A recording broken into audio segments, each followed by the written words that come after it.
Quando a gente sofre um abuso, a gente abre uma abertura espiritual muito intensa e fica atrelada à nossa vida sexual.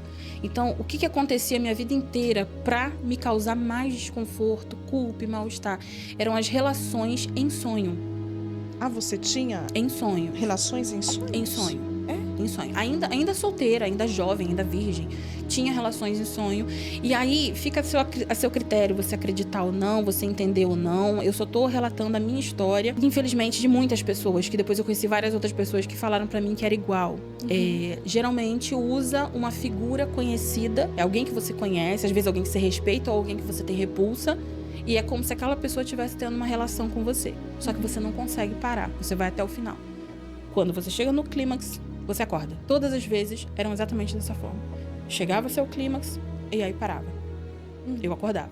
Não, quando eu acordava eu falava, mas Jesus, por que eu não conseguia orar? Não conseguia orar. Não conseguia clamar por socorro, não conseguia chamar por Jesus, não conseguia fazer nada. E não conseguia evitar Não conseguia evitar. Situação. A última vez ela foi mais assustadora. Era como se eu tivesse jovem, amarrada ao chão e tinham diversas pessoas ao redor numa sala como se fosse uma sala redonda. Ele vinha sobre mim e ele me travava no chão. Eu acordei, olhei pro braço, a marca estava aqui.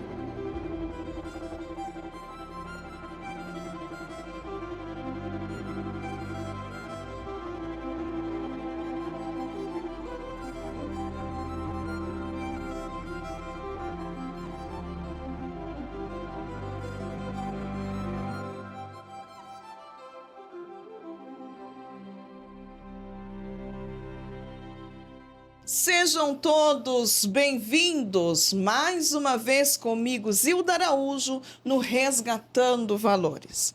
É com muita alegria e com prazer imenso que estamos aqui para contar mais um testemunho. Testemunho esse que você não ouviu em outro canal, nem em outro lugar. Só aqui no Resgatando Valores, porque essa minha convidada, que é famosa ela, no TikTok, que aceita o desafio de estar comigo aqui para dividir um pouquinho das experiências que ela teve com Deus. E ela é quase sócia ali do Religados. Um abraço ao meu irmão, meu amigo, irmão Júlio, e a sua esposa também, que já estiveram comigo aqui. E eles que nos apresentou a Carlinha, e que foi muitas pessoas no comentário perguntando assim, Miss, traz ela, convida a Carla. Eu falei, mas ela deve ser uma mulher muito ocupada, mas aprove ao Senhor de permiti-la chegar aqui hoje, está aqui comigo, vindo aqui do Rio de Janeiro, viajou umas horinhas e já batemos um papo aqui gostoso, né? Já sentimos aqui a presença do Eterno. Mergulhe comigo nos testemunhos que temos aqui no nosso canal Resgatando Valores. Não fica só me vendo, me ouvindo, me assistindo. Se inscreva no canal, dá seu like, que é muito importante. Faça seu comentário com prazer. Faça seu pedido de oração e, por gentileza, deixa eu saber de onde você está nos vendo, de que parte desse mundo do Brasil você está nos assistindo. Eu gostaria muito de saber aonde o Resgatando Valores está chegando.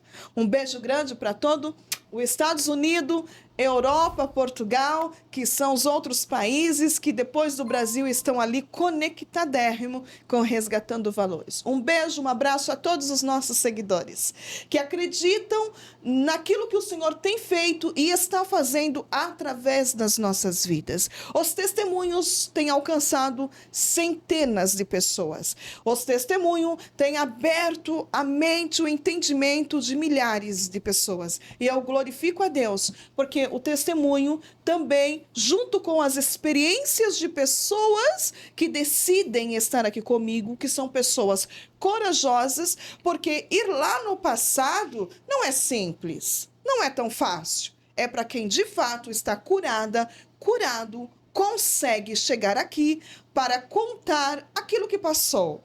Mesmo que foi assim uma situação dolorosa, delicada, como da Carlinha que está aqui. Mas ela está aqui para contar que se ela conseguiu ser curada, perdoar e hoje usada nas mãos do Senhor, qualquer um que acredita em Deus também pode alcançar essa graça. Fica comigo até o final. Não saia daí.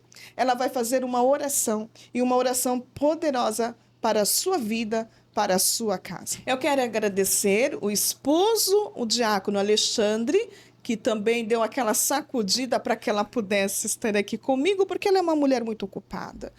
Um beijo bem grande para a Iesca, filha dela, que também vai nos assistir. Receba nosso carinho, nosso abraço, tá bom?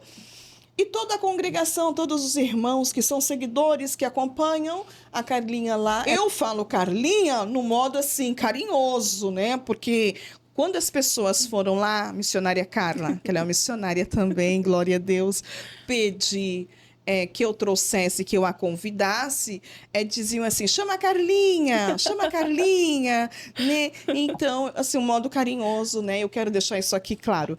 E vamos ouvir testemunho, porque ouvir testemunho tem tudo a ver comigo e eu amo ouvir testemunho. E logo em seguida, depois do testemunho, ela vai fazer um episódio comigo, só explicando sobre batalha espiritual.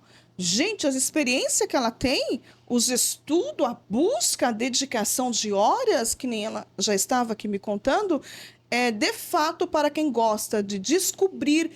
Existe mesmo isso no mundo espiritual? Até que ponto nós, que abrimos a boca desse tamanho, sou crente, sou cristão, temos coragem de encarar esse mundo espiritual invisível? Porque é muito perigoso falar daquilo que a gente não entende.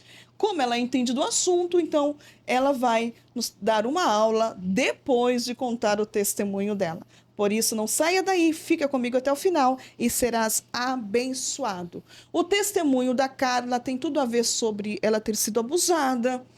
E quando ela disse para mim que ela era uma pessoa viciada em pornografia, eu fiquei um pouco assim, meio receosa, mas foi ela que disse e ela vai explicar. Olha o que os demônios fazem quando eles têm a percepção que essa pessoa a qual eles atacam vai ser pessoas que vai mexer no mundo espiritual, porque o diabo não cria, ele copia. Porque Deus já tinha uma escolha e uma chamada na vida da Carla. Eu quero dar boas-vindas à missionária Carla Figueira. Linda ela! Linda você! Eu quero que você fique muito à vontade. Ela está um pouco nervosa, por isso que está rindo. Eu sou tímida. Mas não parece não, tá? Né? E eu quero que você conte para mim, para todo esse público lindo aqui do Resgatando Valores, meu amor, da onde Carla nasceu, onde Carla, família, um pouquinho da sua história, né? Eu ainda não na verdade, eu não tenho tempo de ficar procurando se tem ou não esse testemunho. Eu sei que você tem vários vídeos no YouTube, né? Mas eu gostaria que você deixasse registrado aqui para mim e para os meus seguidores, nossos seguidores, quem é Carla, né? Amém. Hoje uma mulher fluente sobre os discernimentos de espírito, que tem essa bagagem, que tem esse conhecimento. Confesso que eu fiquei fascinada. Vou aprender um pouco mais, como sempre, né? Então, eu acredito que você está à vontade, não está à vontade? Sim, você me deixou bem à vontade. Eu que fico nervosa mesmo. Derrame aí na mesa essas pérolas que com certeza vai servir de grande lição para mim e para todos os nossos ouvintes. Amém. Fique à vontade. Quando a irmã Zilda falou, né, da gente já abrir falando a questão do abuso, né? Eu falei, nossa, irmã, sim, na jugular. Porque é importante que a gente trate desses assuntos publicamente, sim. A igreja sempre colocou isso debaixo do tapete.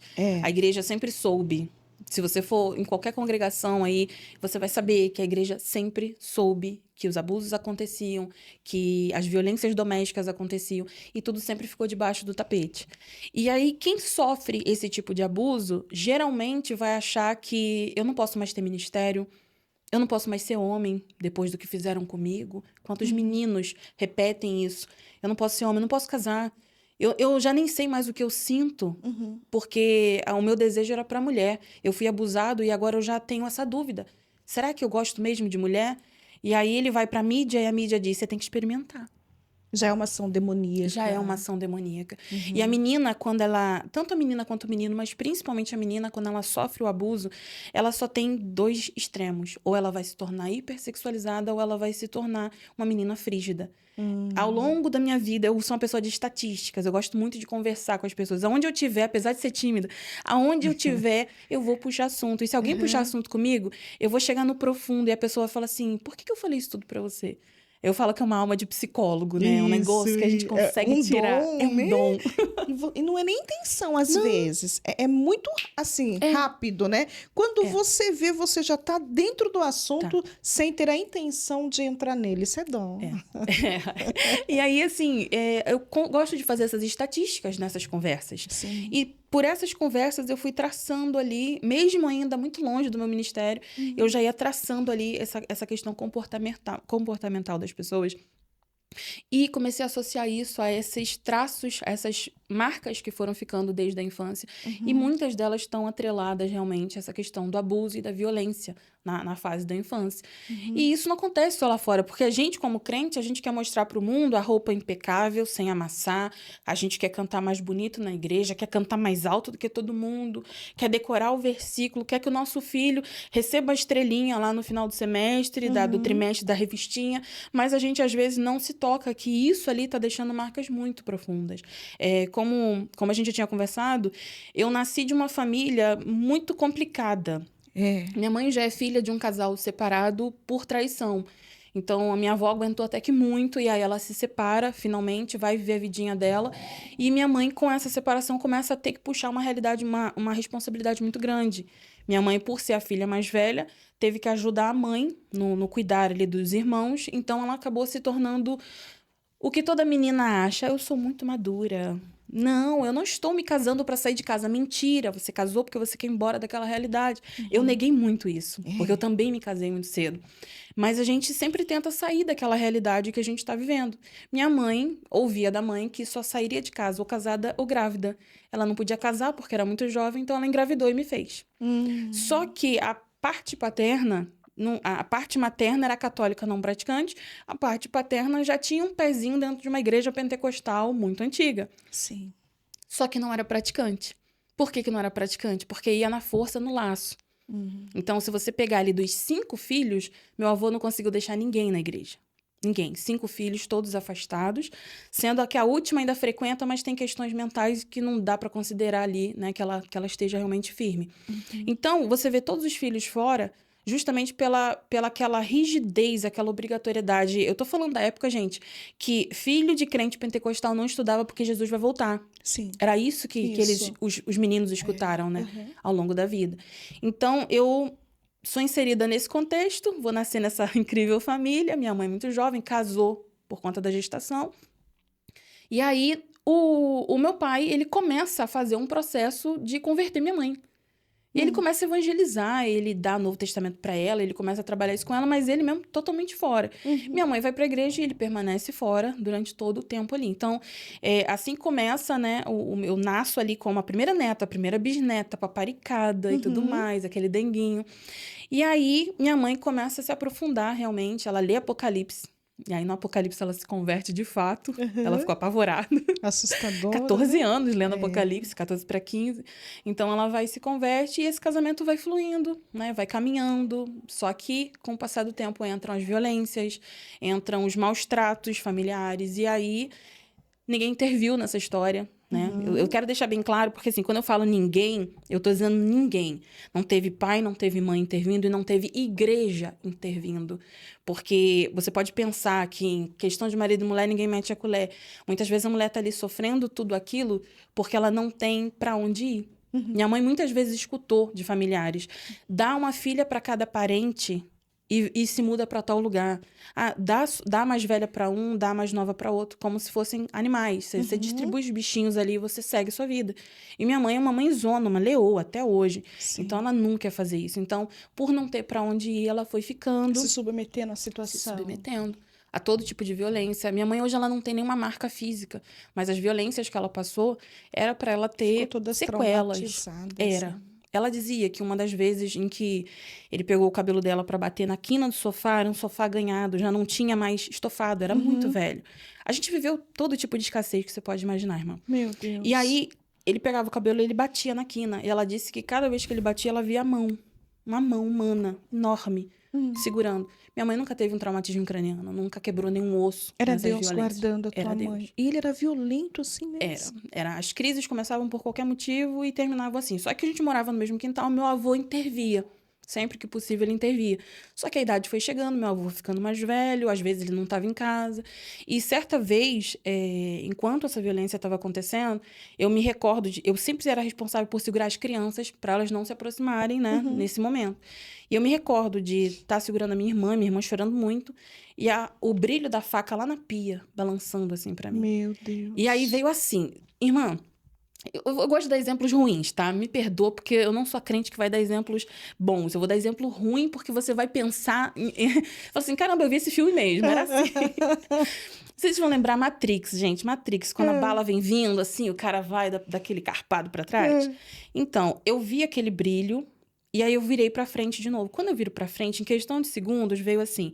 Você vai pegar essa faca, o pescoço dele pulando, você vai enfiar aqui aonde está pulando. Eu devia ter uns 6 anos, 5 anos. Criança de tudo. Piquititinha. E falou assim, você vai enfiar aqui. Você ouvia essa voz?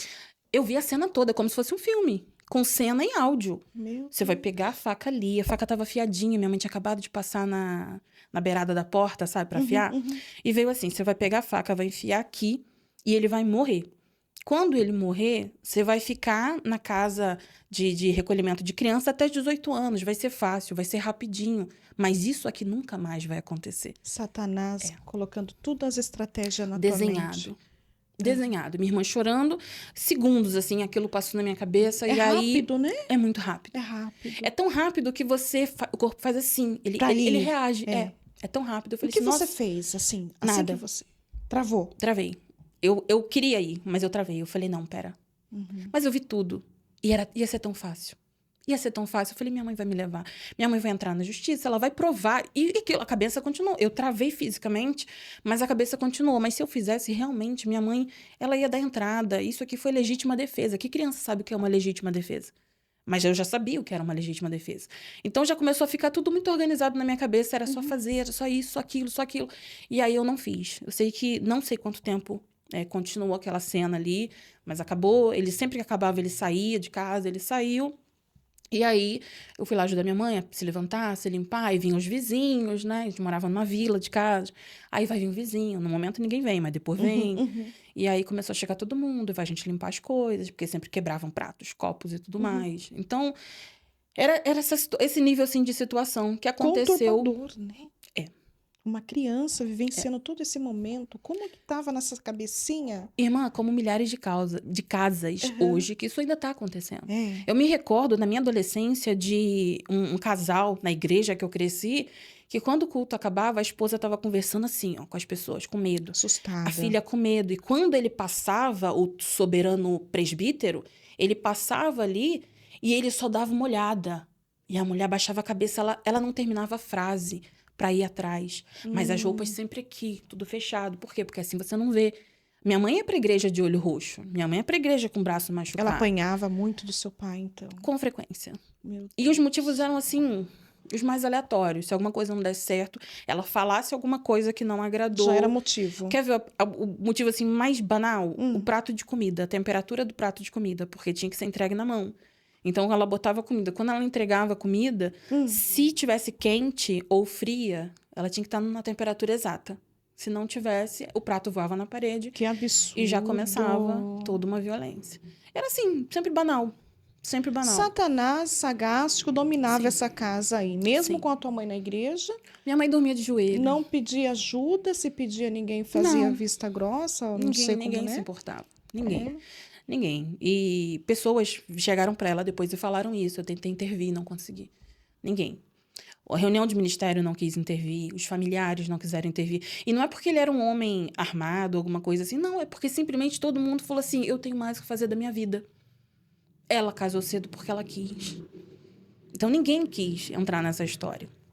E o tempo foi passando, né? Eu já tinha tido uma irmã com 2 aninhos de idade. Nasceu a minha irmã. E aí, quando eu tô com 7, nasce a caçula. A caçula, ela sonhava com o terceiro filho. Minha mãe já sonhava com o terceiro filho. Eu sonhava com uma irmãzinha, mais uma irmãzinha. Eu e a minha irmã, a gente já tinha uma cumplicidade muito grande. E eu queria muito uma irmãzinha. E aí a gente começou a conversar com ela. Ela falou, eu preciso operar, porque eu passo muito mal com a medicação. E sabe que a anticoncepção deixa a mulher nervosa. Então, assim, quando começava qualquer coisa que ela via que nós seríamos a bola da vez, ela preferia bater na gente primeiro. Então, assim, para que a gente não apanhasse dele, ela preferia ela bater na gente. Então, hoje eu falo para ela, hoje você não lembra, né? Mas eu lembro das palmadas lá. E era assim, ia bater em uma, batia na outra também. Porque aí ele via que as crianças estavam apanhando, ele já não queria mais fazer isso. Parece que era um prazer que tinha de judiar dos filhos. Porque isso é judiar, né? De bater gerar... nos filhos sem ter um motivo... Não, é plausível. Até hoje, a minha irmã caçula, quando quebra um copo, ela fica transtornada. Hoje ela tá com 30 anos. Mas se ela quebra um copo, ela já fica num nervoso. E aí, por quê? Porque na infância era copo de geleia, era copo de extrato de tomate. Mas se caísse no chão, tinha um auê dentro de casa e era tudo uma complicação. Então, até hoje, se quebrar alguma coisa, ela já fica um pouco agoniada por conta disso. Como as marcas, né, que foram geradas. Traumas, né? Sim. Cria-se traumas na alma dela. Sim. E você está dentro dessa casa, crescendo, vendo seu pai, né, sendo violento assim com a sua mãe não conseguia sair de dentro desse turbilhão de coisa, buscar ajuda, né? Até porque isso 30 anos atrás, 40 anos, era mais difícil, né? Hoje eu digo que mulher sofre se ela quiser sofrer. Né, que tem muitas outros meios de buscar ajuda, de dar sinais, de buscar ajuda mesmo, para ela não estar num contexto desse, né? Mas antigamente, né, vamos dizer assim, que era mais difícil, fechado, era mais difícil, e de verdade ninguém se metia quase em assuntos de casais, né? Não. E como foi, assim, você já entrando para sua adolescência dentro dessa família? Então, aí, a entrada na adolescência já era um desejo de partir. Você já tinha vontade de morrer? Há muito tempo, desde pequena. Não tinha esperança, não tinha. Recentemente, a minha igreja foi fazer uma ação num bairro muito, muito simples, que ela tá abrindo uma filial. E quando a gente foi fazer uma entrevista, né, qual o sonho da sua vida, as mulheres falavam que não tinham sonho. Nenhuma delas tinha um sonho. Todas elas só viviam. Então, assim, iam fazendo filhos com qualquer traste que passava na frente, fizesse um afago, elas iam lá, tinham relação, faziam um filho... Mas assim, sem expectativa. Então, a minha realidade não era para ser diferente. Porque na infância, o que a gente mais escutava ali da boca de quem gerou, né? Era que... Para que eu vou gastar com material escolar? Essas meninas daqui a pouco vai estar casada e meia dúzia de filhos debaixo do braço. Então, para que gastar com essas meninas? E aí, teve um outro fator que ficou por muito tempo esquecido, né, na minha memória, que foi a questão que o abuso aconteceu ainda na infância, bem lá no início da infância. Ainda a minha irmã caçula nasceu, eu tinha 7, estava beirando 7 anos. O abuso, ele foi bem antes, se bobear uns 2 anos antes, por aí. Eu não me recordo, porque a psicóloga que eu fazia acompanhamento, ela falava isso pra mim. Ela falava, você colocou tudo isso debaixo do tapete. Você não quer mexer com essa história. E quando a gente entrou nessa parte da sessão, foi extremamente dolorido. Eu virei as costas. Passei mais bons anos para voltar a mexer nessa história toda. Porque não queria, né, tirar de lá. Não, porque você vai lembrar de detalhes. E machuca ainda. Machuca. Dói. E eu só tô falando isso aqui, que dói, que machuca, que não vai ser legal mesmo, mas você precisa arrancar esse esparadrapo. Toda vez que doer, você vai colocar debaixo do tapete, vai continuar com você pro resto da vida. É como cair de moto em cima de caco de vidro e areia. Se você não for escovar aquilo ali, ele vai inflamar, vai infeccionar, você vai ter que amputar. A gente não quer que você ampute nada da tua vida. Faça o procedimento certo, mesmo que isso vá doer. E a minha primeira lembrança de abuso, assim, não foi com homem. Não foi com homem. Foi com uma outra criança. Uma criança um pouco mais velha, que tinha sido abusada. E ela falou assim, eu aprendi um negócio, é muito legal, você vai gostar. Replicou em você. Replicou em mim e na minha irmã. E aí isso perdurou na nossa vida. A gente sabia que aquilo ali, que gerava aquela necessidade do toque, né, no corpo, a gente tinha completa consciência de que o quanto aquilo ali era errado. A gente não sabia como, nem porquê. Ninguém contou pra mãe. A gente fingiu que nada acontecia. E a gente foi permanecendo assim por um bom tempo, né? Ela no canto dela, eu no meu, e depois... Achando normal essa situação? Normal, mas estranho. Só que a minha irmã, ela era um pouquinho ardilosa, né? Ela já partiu, já não tá mais entre nós, mas ela era ardilosa. Então, assim, se eu não quisesse fazer o que ela queria, ela falava assim, vou bem contar pra minha mãe aquele negócio. Aí, Coisa de pronto. irmãs, né? Aí ela Funciona manipulou assim. durante anos com isso. Tipo, eu quero sua carne, porque era alimentação restrita. Me dá sua carne, senão eu vou contar pra minha mãe. Tinha que trocar comida pra não Tinha que guardar trocar o segredo. coisas, tinha que... Ó, eu não quero varrer a casa. Varre você, Varre senão você. conto. Aí eu falava, mas eu já lavei a louça. Aí ela, mas você vai varrer a casa, senão eu vou contar pra minha mãe. Então isso durou um bom tempo até eu entender que aquilo não partiu de mim, que não foi um erro meu. Mas por eu ser mais velha, ela entendia que eu poderia ter evitado e não evitei. Só que a diferença de 2 anos de idade, então foi... Pouco tempo. E essa Muito pessoa pouco. era muito perto de vocês ali? Era no mesmo quintal, né? Todos os abusos foram no mesmo quintal, nenhum foi fora. E assim, a gente tem a tendência de achar que não, mas é menina. Mas uma menina não vai fazer. Um dos meus abusadores, né, da minha infância, meninos, foi abusado com 10 anos de idade. A menina já tinha por volta de 14. Ela mexeu. Quando reagiu, ela sentou. E aí, o que aconteceu? O sangue jorrou. Ele chorou, contou pro pai e pra mãe. Falaram, agora você é hominho. E isso levou marcas pra vida dessa pessoa que fez esse processo.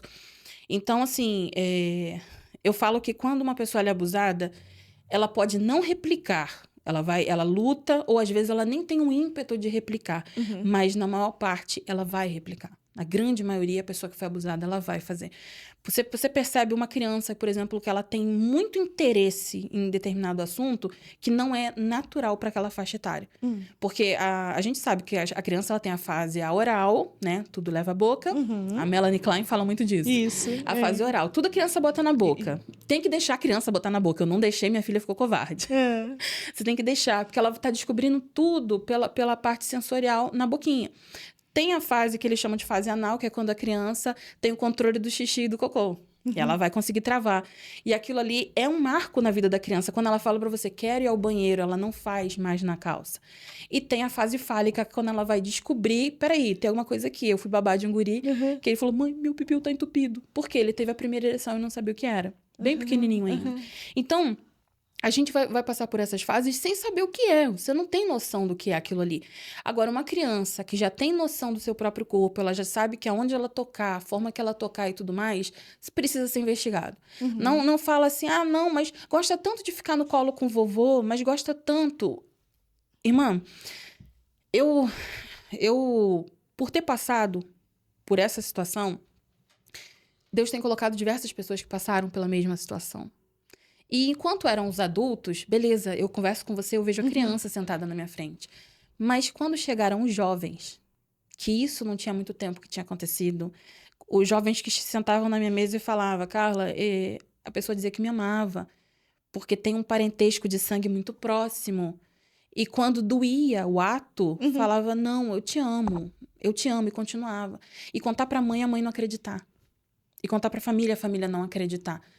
E demorou anos para saber o quanto aquilo era errado. Eu conheci ainda na minha infância a história de uma menina que o pai frequentemente tinha relação com ela.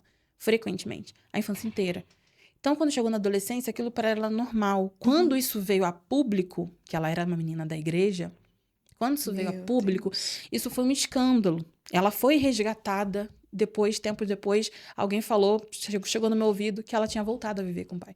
Porque olha o dano neurológico que isso formou nessa menina. Então, eu sei que a questão do abuso ela é muito, muito pesada de falar. A primeira vez que eu abri a boca para falar isso em público com jovens, eles ficaram com um butucão me olhando. Assustam, né? Assustam. Muito. Porque parece que não é verdade. Sim. Chegam a pensar que estão inventando para segurar o público. A gente não precisa dessas intenções, não tem necessidade disso. Não, porque isso é mais real do que a gente imagina. Mas temos que orientar. Sim. Porque eu digo sempre, e como pedagoga, como orientadora de criança que eu fui por muitos anos, eu sempre digo que criança tem voz. Sim. Pare, mães, e dá atenção aos seus filhos. Mas criança mente. Não, criança inventam algumas histórias. Mas é raro criança mentir. mesmo que eles inventam ali uma história, no fundo daquela história tem um pouco de verdade. Então, é bom analisar isso E aí. mesmo que ela minta, observa os sinais. Ela mente, mas o corpo dela não. Tava vendo o caso de um menino que ele parou de tomar banho.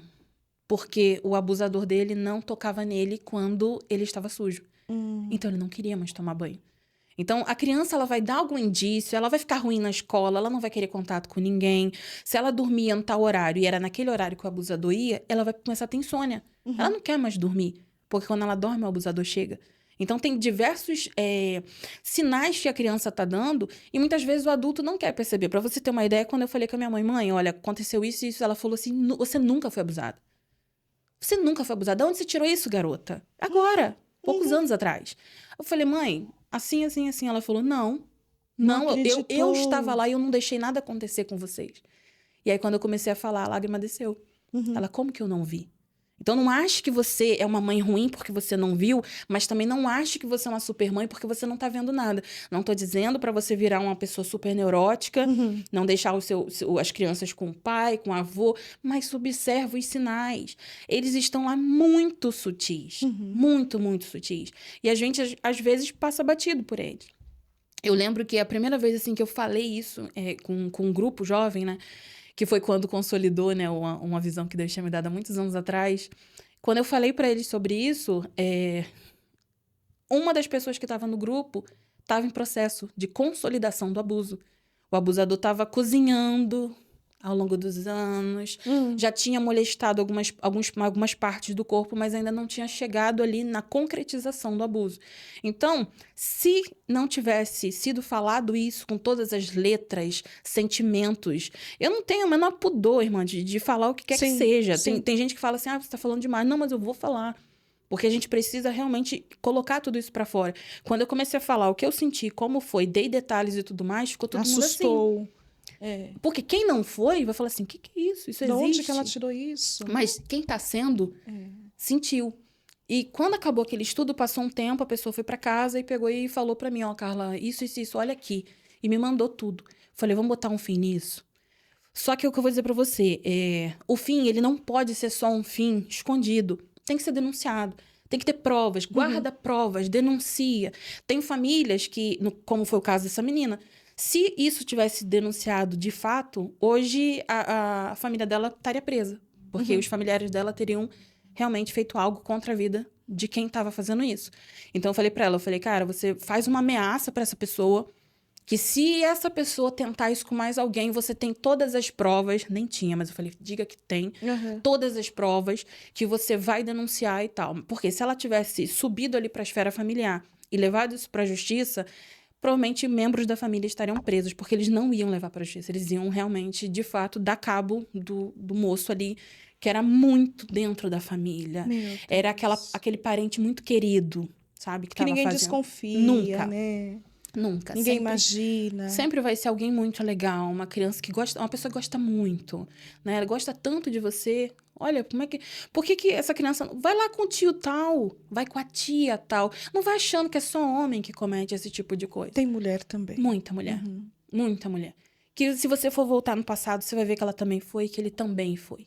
Então, é um processo, assim, bem dolorido. E a primeira pessoa que fez esse processo com a gente foi uma menina que também tinha sido. Mas ela foi por alguém que também tinha sido. Que eu fui subindo. Eu falei, eu quero saber onde que isso termina. E fui subindo a escala. E fui descobrindo. Então, isso vai lhe causar depois, conforme os anos vão passando, vai lhe causar um gosto por aquilo que você está fazendo? Vou ser bem sincera, não digo gosto, mas um hábito com culpa. A pessoa permanece pelo hábito, ela se culpa. Uma boa parcela se culpa.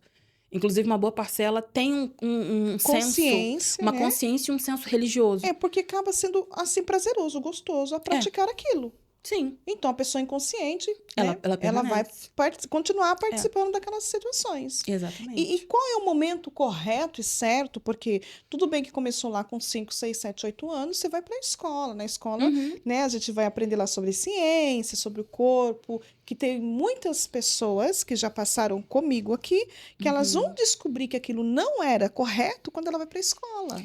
Isso aconteceu com uma jovem que eu acompanhei, que ela só descobriu aos 15 anos, 14 para 15 anos, que o pai fazia não era amor de pai e filho.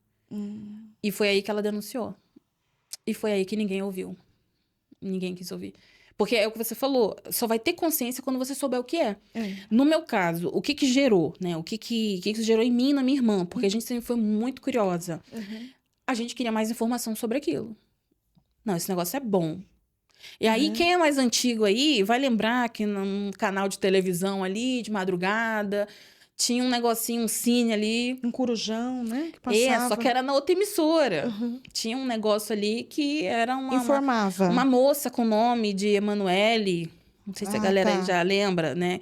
Que passava de madrugada. E vocês iam lá pra a gente, olhar? sempre que possível, sexta-feira. Vamos lá ver o que a mulher tá fazendo lá no filme. Aí a mulher vinha, sentava no umbigo do moço e a gente não sabia o que era nada daquilo. E a gente ficava fascinado, porque a gente ficava, gente, mas o que ela tá fazendo? E a gente via isso escondido da minha mãe. Minha mãe foi saber disso há pouco tempo também. Porque eu falo, gente, criança é um bicho esperto, é ardiloso. Criança é esperta. E se a criança for exposta, ela vai ficar ainda mais ardilosa. Mais curiosa. Mais curiosa. E se ela sabe que vai ter punição, ela não vai falar. E pega essa última frase. Se ela sabe que não vai ter que vai ter punição, ela não vai falar. Isso daqui é o que permeia meu ministério. Meu ministério com jovens não é punitivo. Não? Não, é de abertura. Uau. Você tem que ouvir cada coisa. Zilda, você tem que ouvir cada coisa. Pra mim, a vontade, às vezes, é de pegar o chinelo. Eu falo assim, vou fazer o que a tua mãe não fez. Não posso. Não posso porque a mãe já fez. Mas eu não condeno. Nada do que eles trazem pra mim, de cara, eu não condeno. Não pode. Você tem que ir muito pela beirada. Porque senão você vai fechar uma porta. E a criança, ela sabe que se ela vai falar com a mãe, ela vai falar com alguém, o que vai acontecer? Vão punir, vai ter a punição. Você é safada. Você tá errada. E o abusador, muitas vezes, usa isso quando é a própria criança. Você gostava quando eu fazia. Gostava, mas não sabia o que era. Não era o momento, não era a faixa etária. Não era a pessoa que era pra estar ali naquela situação. E aí, eu lembro de descobrir, um dia, tarde da noite, eu passando no canal, descobri esse negócio. Aí fui assistir. Aí eu ficava televisão no mudo, para poder ver as cenas, para entender e o corpo reagindo. Sim. Não pensa que a criança... eu botei aqui um filminho, tem uma cena ali, mas a criança nem tá vendo. Tá vendo. Eu tô conversando aqui algo aqui da minha sexualidade aqui com a irmã, meu filho tá ali brincando, mas nem tá vendo. Tá vendo. Porque eu vou tomar banho, o meu filho já tá com 7, 8 anos, mas ele tá acostumado a ver a mamãe pelada. Tá não errado. Pode. Meu filho dorme no meu quarto e tá vendo a gente ter relação. Tá errado. Não dá. Isso tudo vai criar um problema na cabeça dessa criança no futuro que você não faz ideia. Se você ama seu filho, você vai ter esse tipo de cuidado com ele. E aí começou com isso. E minha avó também, ela tinha uma coleção de revistas muito antigas. Minha avó, parte de mãe. E aí um dia eu mexendo nas revistas dela, achei uma revista de uma galera lá de 1970, uns bigodão assim, todo mundo sem roupa. E aí pronto. Quando a gente ia pra casa da minha avó, a gente queria ver aquela revista. Não sabia o que era. Quer dizer, tudo muito pequeno. Acendendo. Tanto eu quanto ela, a gente ficou hipersexualizada. Não uma com a outra, mas a gente queria mais e mais informação. Se ela achasse, por exemplo, ela foi pra casa da minha avó sozinha. Se ela achasse uma revista lá que a gente nunca tinha achado, ela já guardava. Não, ela não trazia, porque minha mãe ia matar a gente se achasse. Mas ela já escondia numa posição que ela falava, da próxima vez a gente vai lá, tá no quartinho assim, assim, assim. E ela me contava o que estava na revista ali. E a gente nem sabia para que era aquilo, mas a gente queria consumir. Isso, tô falando para você, lá nos anos 90. Imagina hoje. Com o celular tá na mão. Que às vezes os pais não têm controle. Sim. Deixa os filhos nos quartos, porque às vezes está dentro de casa, está guardado. E às vezes está no pior lugar, no momento errado, porque está tendo informações tudo ali na sua mão. E aconteceu uma coisa assim, graças a Deus, assim, a minha filha não tem relato, não tem histórico, porque a minha irmã caçula, tanto eu quanto a minha irmã do meio, a gente ficou hiperprotetora com ela, para que isso não acontecesse com ela. Então a gente já criou um muro em volta dela. Não, a gente não quer que isso aconteça com ela, porque a gente sabia que era ruim. Então, tanto a minha irmã caçula quanto a minha filha, a gente teve uma hiperproteção com ela. Só que certa vez, muito tempo, minha filha, 3 aninhos, eu deixei meu Orkut aberto e dormi junto com ela. Só que eu dormi. E ela acordou. Então, ela foi clicando, pra você ver como é que a criança tem essa curiosidade natural. Ela foi clicando numa foto de um perfil de uma moça que tinha um decote. Do decote, ela foi pra uma foto de um moço, porque eu fui voltando depois e eu fui fazendo o caminho contrário. Ela começou, Zilda, com uma foto de uma mulher com decote, passou pra uma foto de um homem com peitoral de fora. Do homem com peitoral de fora, tinha uma comunidade aqui, que era uma comunidade besteirenta do cara. E ela clicou naquela comunidade, ela foi de comunidade em comunidade. Com 3 anos. 3, 4 anos. 3 para 4 anos. Por quê? O visual, o olhinho dela foi no visual. Ela nem sabia o que era. Tanto que naquela época não tinha nem como conversar com ela para explicar o que era aquilo. Fui conversar anos depois. Mas ela foi clicando no que ela achou atraente. Tão pequenininha, não tinha histórico nenhum, nunca passou por nada. Então, assim, mas meu filho não vai procurar isso na internet porque ele não sabe o que é. Ele não sabe o que é, mas um momento vai bater a curiosidade. E aí tem uma outra questão também que eu acredito muito, que esteja ligada à questão de espíritos familiares, que ele tenta permanecer na linhagem. Sim. Né? Então, eu acredito que essa questão do abuso, ela costuma permear a família. Ela vai ficar na linhagem. Abrir um portal, né? A menos que você corte aquilo, você quebre aquela legalidade, ela vai permanecer. Porque se eu for voltar, eu não tenho mais acesso a essa informação, meu avô já partiu, mas se eu fosse voltar ali no histórico familiar, os abusos, eles estão há muitos anos na família. Sem encontrar raízes lá ainda. E foi devido a tudo isso que você agora vai entrar nesse vício da pornografia? Ele começa com essas revistas. Ele vai começar com essas revistas e ele vai andando. Só que, como cristãos, a gente sabe que a gente tem certas práticas que a gente não tem que ceder, certo? Certo. Só que aí, lá fora não é assim. Lá fora não é assim. Porque vocês estão distantes da casa do Senhor também, né? Sim, a gente se afastou, estava com 14 anos já. Mas assim, ao longo da vida, era fazendo com base no que a gente lembrava, era imaginação e tudo mais, e se mantinha ali naquele vício.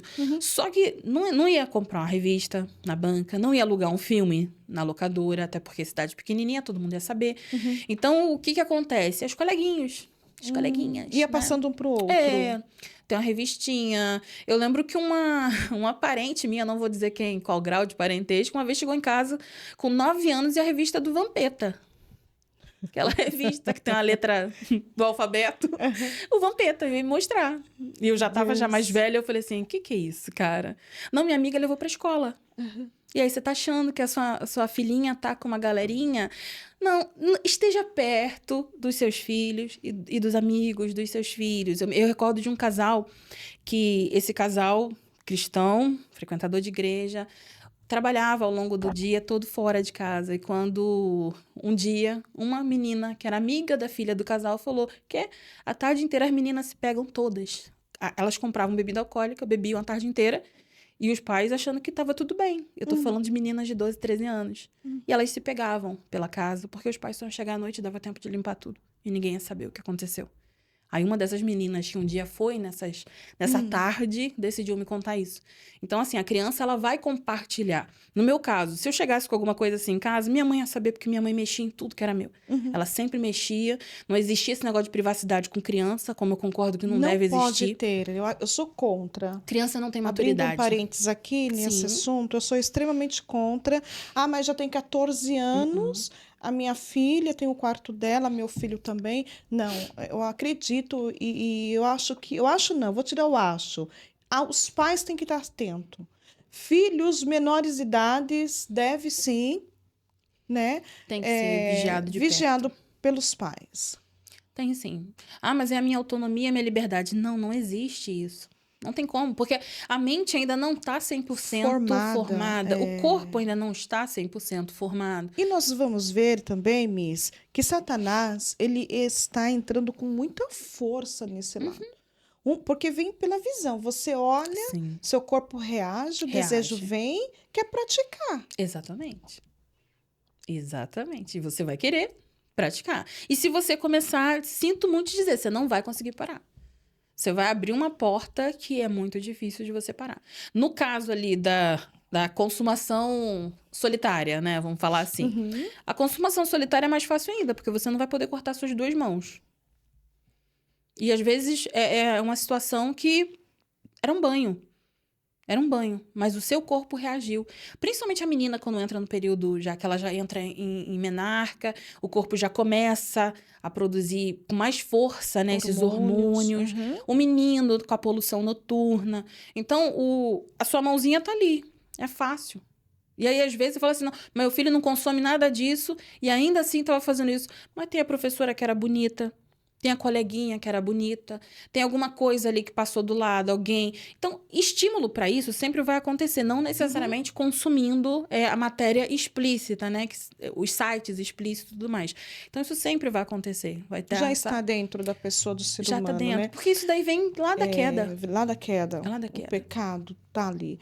Então, Miss, você vai crescendo, você vai ficando viciada nisso aí, a ponto de você, né, não ter mais domínio sobre a pornografia. Sim. E você chega a me contar que você tinha até relações que os espíritos agora têm total liberdade para entrar, sim, porque você está com as portas escancaradas. Exatamente. Como que aconteceu isso? Para quem me conhece, né, quem me conheceu dentro da igreja, pode estar sendo até um pouco constrangedor, meu Deus, né? A Carla nunca falou sobre isso assim com a gente, porque meu vínculo sempre foi mais com jovens, tá, gente? O adulto, ele é mais difícil de lidar. O jovem, eu falo que o jovem ainda tem solução. O adulto, sim, é muito mais difícil de você mas recuperar. Os jovens é mais prazeroso.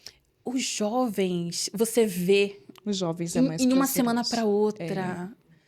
Irmã, assim, uma semana para outra você vê a diferença. O adulto, às vezes, você tá lá na água mole em pedra dura, Senhor, fura, porque tá difícil, não entra. Não entra. É difícil. Mas e o jovem é muito rápido. Eles são muito... Principalmente na idade, assim, de 12, 13 anos, que vai saindo, assim, da fase criança, né? Que vai entrando pra essa adolescência aí. Eu amo que essa vai fase. Até os 22, 23 anos. Eu acredito na esperança dos nossos jovens, sim, e que todos deveriam acreditar nos jovens, porque os jovens ainda... É neles que começa todo o processo para a fase adulta, né? O que acontece muitas vezes com os nossos jovens atuais, porque hoje nós estamos falando assunto de, acho que 30 anos, sim, 35 anos atrás, né? E que quase não tem essa frequência mais hoje. Assim, parece que não tem, mas sempre teve. O pecado sempre estaria ao redor, desde criança, desde pequeno, né? Mas a criança, os jovens, quando eles são assim, ouvido, né? Que tem alguém para te dar atenção dentro do assunto que eles querem falar, abordar, é mais fácil você desconstruir do que quando vai chegar na fase adulta. Observa quantos anos você ficou com esse mal dentro de você. Eu posso dizer que até os 25. É muito anos. Até os 25. É muitos anos. 24 para 25 mexe. Foi terrível. E vou deixar claro, tá? Eu já vou deixar claro. Não acaba. Não acaba. Não. Como assim não acaba? Vamos lá. Mas, Carla, você hoje, você fala a respeito de libertação.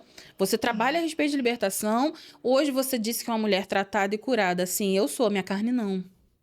Isso aqui é biológico. Eu fiz a barba pra vir pra cá hoje. Fiz a barba.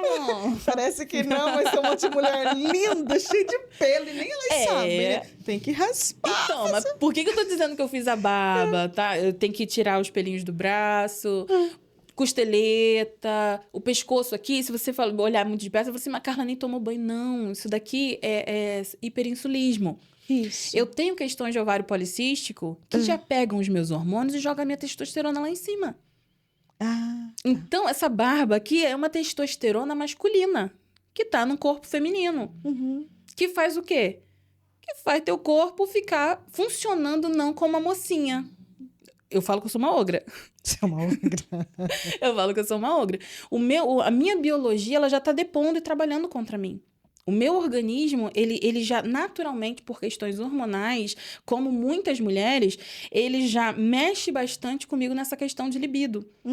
Então, por mais que a gente fechou todas as portas espirituais, tem o que é carnal. E o que o diabo vai fazer? Ele vai usar o material que já está ali de brinde. Já tá à disposição. Por que eu tô falando isso? Porque você fez o processo de libertação, você entregou sua vida para Jesus, sua vida está caminhando com Jesus, está tudo perfeito. Baixa a guarda. Baixa a guarda para você ver se isso não vai voltar com uma força contra você. Baixa a guarda, começa a relaxar. Sabe, vamos lá. Carla, mas eu não baixei guarda e olha, eu tô lutando de novo. Porque, assim, as pessoas não têm coragem de falar isso que eu tô falando aqui. E toda vez que eu falo alguma coisa assim num podcast, sempre vem alguém no off depois e fala pra mim, Carla, exatamente o que eu tô vivendo. Então, pra maioria que tá tudo bem dentro da igreja, tá tudo limpinho, organizadinho, isso não vai fazer sentido. Mas eu tenho certeza que tem alguém que tá sentado aí em casa ouvindo isso, disfarçando, olhando pro lado, pensando, não, Jesus, não, mas não é possível que eu passo por isso aí. Não é porque eu sou sem vergonha? Não é que eu ainda sou tentada porque eu sou sem vergonha? Eu vou lá de novo. Peraí. Agora quem veio aqui foi a missionária Zilda pregar. Eu vou lá receber oração de novo, e de novo, e de novo. Porque, na verdade, a pessoa tá achando que ela não foi liberta ainda. Eu não fui liberta, porque se eu continuo sentindo certas coisas no meu corpo, não foi liberto. Só que aí entra a questão biológica, que entra a questão humana. E se você se afastar, se você der espaço... Carla, eu não tô dando espaço e eu tô tendo isso. Peraí, que filmes você anda assistindo? Que novelas você anda assistindo? Porque aí você tá tudo bem com você. Vamos dizer assim, uma pessoa padrão Carla, questão de libido alta por conta dos hormônios. E aí o que vai acontecer? Colocou aquele filme lá. E aí vem o vampirão, vem o lobisomem, vem o sei lá o quê. Pronto. Tirou aquela camisa em câmera lenta. Aí a câmera foi em câmera lenta. Filmou aquele peitoral todo ali.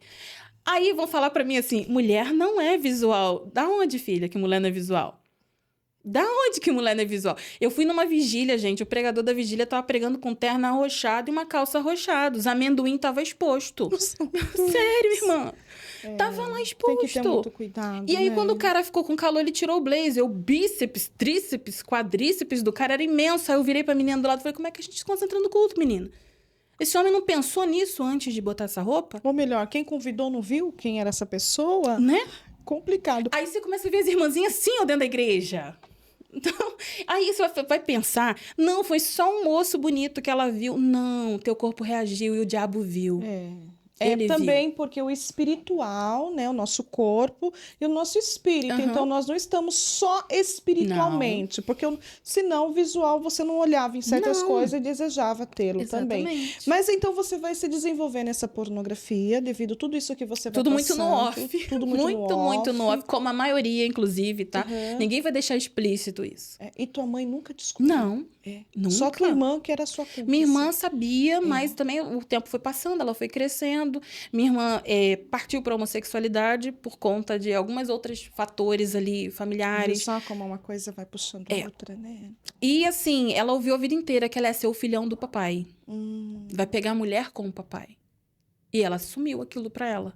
Uma maldição Eu vou ser o orgulho do meu pai. Uma maldição foi lançada sobre a vida dela e ela tomou posse daquilo, e Satanás agora, então... Ele lançou algumas maldições ali pra gente. Desde cedo ele dizia que eu seria prosti. Você vai se prostituir e ela vai ser o menino. Depois ele pegou a caçula e falou que a caçula também seria prosti. Assim, é complicado, gente, porque quando eu vou falar... como a missionária começou aqui falando, gente, porque ela tá tratada, ela tá curada, não sei o que e tal. E aí eu vou entrar com uma informação como a que eu vou entrar agora. Aí muita gente vai no comentário e fala assim, ela não tá tratada, então leva pra tua casa. Pode pegar pra você. Existem pessoas que você perdoa, mas você não pode conviver. Não dá pra conviver. Não precisa conviver, não eu tem acredito. como conviver. Perdoa e libera. Libera. Isso. Libera, perdoa. Primeiro por você, porque o perdão, ele é libertador pra você. Se eu fosse contar aqui a forma que o Senhor me levou a perdoá-lo a primeira vez, né, por essa infância terrível, se eu fosse contar a primeira vez, você ia falar que é loucura. Nesse dia eu blasfemei com o Senhor. Eu não tive controle do meu corpo. Eu subi na moto, pra você ter uma ideia, assim, eu subi na moto com a minha filha, já tinha minha filha, já estava grande, anos sem contato nenhum. Quando eu subi, botei minha filha na moto, a gente morava num outro bairro. Ele estava aqui, a gente passou por ele fingiu que não me viu, eu fingi que não vi. E eu fui pro outro lado. Quando eu ia atravessar a pista, a moto virou. E eu já comecei a chorar, porque o Espírito Santo já estava aqui. É hoje que você pede perdão. Eu falei, eu não vou pedir perdão. Já comecei a questionar Deus. E ele falou assim, você vai. Eu fui, parei na frente, desci o descanso da moto, desci minha filha olhava pra mim assim, porque ela sabia quem era ele. E eles nunca tinham se falado. Ela sempre... Nunca. Ele nunca tinha conhecido a neta. E aí ela olhava pra mim assim, mamãe, a gente mora do outro lado. Mãe, por que você tá me descendo da moto? Ela pequenininha. Eu desci da moto, ele abriu o braço, eu abri o meu e abracei. Só que eu não falei eu te amo, eu falei eu te odeio. Mas eu abracei. Abracei. Ali, foi assim, quando começou a cair sacos de cimento, assim, aqueles 50 quilos dos meus ombros e tal. Comecei a manter uma relação. Levei pra casa, você aqui é minha filha, você aqui é meu marido, não sei o que e tal. Você não sabe nada da minha vida dos últimos 20 anos, mas isso aqui é minha família e tal, e tal, e tal. E você falou pedindo perdão para ele ou você não conseguiu? Pedi. Pediu? Pedi e depois ainda virou uma piada na família, porque antes de eu pedir, ele disse que me perdoava. Ah, tá. Ele não assumiu a responsabilidade dele, ele disse, eu te perdoo. E aí Como se a culpa fosse sua ainda. Toda de infância. Só que nessa parte, nesse momento, você já está com Cristo. Já. Eu estava na igreja quadrangular. E o pastor passou um mês pregando sobre perdão. Eu falei, o que esse homem Deus pensa? já trabalhando no teu coração. Sim, mas eu ainda muito ranhenta. Muito difícil. É porque é muito duro, eu acredito, né? Você liberar perdão para uma pessoa que você ama a vida inteira, porque o amor ali é incondicional. E que viu todas essas dores e não fez nada para lhe proteger, né? E assim, quando ele tinha agressão com a minha mãe, ele saía de casa. Mas ele voltava à noite. E ele não procurava a porta da casa, ele procurava a minha janela. Ai. Porque ele sabia que eu era a filha mais devota. E eu precisava abrir a porta para ele. Então ele batia lá, abre a porta, papai. Aí eu abria, eu ia deitar com a minha irmã para ele poder dormir na minha cama, porque ele sabia que não ia poder dormir na cama da minha mãe. Então, por muitos e muitos anos, foi assim. Quando a minha mãe decidiu sair de casa, a gente ainda era criança, ele foi atrás, levou no parque, levou no circo. Era o melhor pai do mundo. Mas, ao longo da semana, quando minha mãe retornava, eram várias maldições. Essas crianças comem demais, elas riem demais. Elas irritavam ele, sabe? Então, quando acontece isso tudo, passam-se os anos e tal, eu vou, perdoo e tudo mais. E aí, mais ainda mantendo uma certa distância. Porque eu conheço a família. Você conhece os seus, eu conheço. Sim, a gente sabe como a família é. Então, sempre mantendo uma distância, mas ele sabendo da minha realidade, beleza. E aí, meu casamento teve uma pausa, teve um hiato ali, de uma separação repentina, né? E depois a gente voltou, depois de 3 anos. Mas nessa pausa repentina, voltou a falar tudo o que falava de mim. Lá vai a prostituta, descendo na rua, pros amigos rirem e tudo mais. Lá vai. Eu falei, cara, não tem condição. Falei, tá perdoado, mas eu não posso conviver, porque eu sei quem é. Então, muitas pessoas chegam pra mim, missionária, e falam assim, Carla, mas tá muito difícil, porque eu não estou conseguindo conviver. Tem gente que não vai dar pra conviver. Não tem como. Um filho de um pai e uma mãe narcisista, ele vai adoecer, ele vai morrer. Ele não vai conseguir lidar com aquilo a vida inteira. Ele perdoou, mas se ele botar dentro de casa, acaba com o casamento, acaba com a criação dos filhos. Então, tem muitas questões que o meio cristão ainda não está pronto para essa conversa, porque eles continuam ainda achando que você precisa suportar muita coisa que vai destruir você e vai destruir seu ministério. Muitas pessoas, muitos familiares não vão conseguir entender quando você falar, não, tá perdoado. Se precisar, eu tô aqui. Mas eu não posso botar dentro da minha casa. Eu tenho familiares que não poderiam ter contato com a minha filha, porque eu sei o que fizeram comigo. Então, para que eu vou botar dentro da minha casa? Para que eu vou arriscar a saúde da minha família? Né? Não tem lógica. Não tem lógica. Mas voltando ainda no seu testemunho, você vai crescer, você vai seguir a sua vida, você vai se casar. E tua mãe? Você continua tendo a proximidade com a tua mãe? Hoje eu moro com ela. Você mora com a tua mãe? Hoje eu moro com ela. Hoje eu moro com ela e com meu padrasto. A gente, não era bem que a gente queria para nossa vida, a gente queria continuar em São Pedro da Aldeia, que é a nossa paixão de cidade, mas tudo nos levou até ali. Então, tem sido muito bom estar com eles, né? A gente está construindo nossa casinha, mas tem sido muito bom estar com eles. Mas a minha mãe, ela passou por muitos processos até ela realmente encontrar o homem moreno que tinha sido prometido para ela há muitos anos atrás e ela não quis esperar o homem moreno, né? E hoje, graças a Deus, eu chamo ele de meu pai, painho, né? Não lembro agora exatamente quantos anos eles estão juntos, mas ele é bênção na vida dela, ele é resposta de oração. O trato dele com ela, com a gente, né? Pra você ter uma ideia, assim, eu sou uma gorda difícil de comer. Eu como uma vez por dia e fico de boa, tranquilamente. Então ele falou assim, essa menina vai morrer. Deixa eu levar um negócio pra ela. O que ela come? Aí ele descobriu que eu gostava de sonho. Eu passei semanas comendo sonho.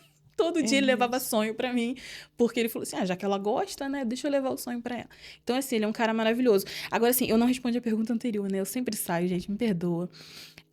Sobre a questão dos espíritos, né, através das relações. Quando a gente sofre um abuso, a gente abre uma abertura espiritual muito intensa e fica atrelada à nossa vida sexual. Então, o que acontecia a minha vida inteira para me causar mais desconforto, culpa e mal-estar? Eram as relações em sonho.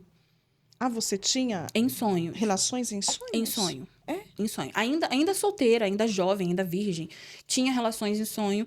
E aí, fica a seu critério você acreditar ou não, você entender ou não. Eu só estou relatando a minha história. E, infelizmente, de muitas pessoas, que depois eu conheci várias outras pessoas que falaram pra mim que era igual. Geralmente, usa uma figura conhecida. Essa figura tá no seu sonho. É alguém que você conhece, às vezes alguém que você respeita ou alguém que você tem repulsa. E é como se aquela pessoa estivesse tendo uma relação com você. Só que você não consegue parar. Você vai até o final. Quando você chega no clímax, você acorda. Todas as vezes eram exatamente dessa forma. Chegava-se ao clímax e aí parava. Eu acordava. Quando eu acordava, eu falava, mas Jesus, por que eu não conseguia orar? Não conseguia orar. Não conseguia clamar por socorro, não conseguia chamar por Jesus, não conseguia fazer nada. E não conseguia evitar também Não conseguia aquela evitar. situação. Sempre amarrado, sempre preso. Não tinha controle. Como se realmente o corpo tivesse preso. Então, isso aconteceu ao longo de alguns anos. Um belo dia, eu fui conversar com algumas pessoas que eu sabia que também tinham esse tipo de sonho. E aí, elas falaram pra mim que era igual. Inclusive, acordar com um cheiro de sêmen no corpo. E não tinha ninguém. Então, não tem como dizer que aquilo ali foi realmente uma imaginação. E você sentir o corpo. E como eu te relatei, a última vez foi quando eu procurei o pastor Zé Maurício. Na verdade, eu nem sabia quem ele era. Eu descobri o pastor Zé Maurício no online. Porque essa última vez ela foi mais assustadora. Era como se eu tivesse jovem. Eu já estava foi 20 anos, 20 e poucos anos. Eu estava jovem nesse sonho, amarrada ao chão, e tinham diversas pessoas ao redor numa sala, como se fosse uma sala redonda, curva. E ali no chão, ele vinha sobre mim, eu nu, ele nu, ele vinha sobre mim e ele me travava no chão. Quando ele me travava, eu amarrada, quando ele me travava, que ele apertava o meu braço, que ele chegava no meu pescoço, eu sentia aquele bafo, mas naquele momento acendeu uma luz e veio assim, me chama. Aí na hora eu clamei por Jesus. Quando eu clamei, eu falei, Jesus, me ajuda. Eu olhava para as pessoas e elas todas paradas, me olhando. Diversos rostos no canto, olhando. E quando eu clamei por Jesus, eu acordei. Eu acordei, olhei pro braço, a marca estava aqui. Eu fui pro banheiro. Eu não tirei foto, eu deveria ter tirado foto. Mas naquilo tudo, desculpa, gente, você não vai conseguir pensar. Eu estava em face de sofrer uma agressão. O pessoal vai falar, mas não era isso, era um pesadelo, porque você estava em paralisia e tudo mais. E o que os meus gatos estavam fazendo dentro do quarto, olhando com os bucão de olho, assim? Eles estavam no quarto? Todos os meus gatos olhando. Todos os gatos parados, olhando pra cama, assim. E eu deitada na cama, dormindo. Meu marido dormindo do outro lado, apagadão, roncando. Eu deitada na cama, dormindo. Quando eu chamei por Jesus, eu fiz assim... E levantei. Aí, quando eu levantei, que eu olhei os gatos no chão, eu corri pro banheiro. Porque eu comecei a chorar. Eu sabia o que ia acontecer depois daquilo ali. Já tinha acontecido outras vezes. Não daquela forma, mas já tinha. Então, eu corri pro banheiro, lavei o rosto, comecei a chorar. E aí, eu vejo meu braço. A marca. Machucado. A marca do braço. Demônios. A marca daquela mão ali. Então, assim, muitas pessoas passam por esse processo, nem sabem como foi, como começou, como não começou.